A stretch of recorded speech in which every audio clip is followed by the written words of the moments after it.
horse abandonment. 25% of them never saw a person. 10% never saw a farrier. That's like criminal. People don't see it. And when you're out of the Bay Area, it's much, much, much, much, much, much worse. You know, sticking them, people drop them off in forests. They just leave horses up on hillsides.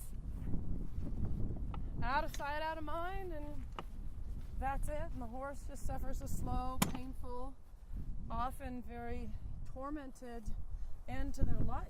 You know, some guy got arrested and was going to go to jail. So he locked his horse up in a stall at the Salinas Fairgrounds when nobody was there. Nobody was at the Salinas Fairground. Yeah, I mean, it was just sort of a freak thing. Somebody was walking by and heard a noise where there shouldn't have been a noise. I mean, that's like criminal.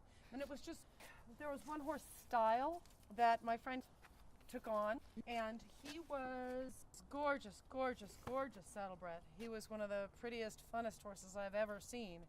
And I remember, you know, before she took him on, I would notice him. There were the pens at the barn, and the pens at the barn were made for cattle. They weren't made for horses. So it wasn't big enough for him, and he was pacing constantly.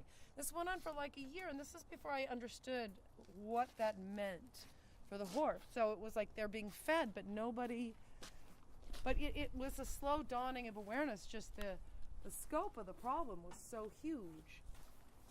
I mean, that was the first, you know, when you connect it to a real horse that's just extraordinary and beautiful and amazing, like Style, which is like, how could anybody abandon this horse?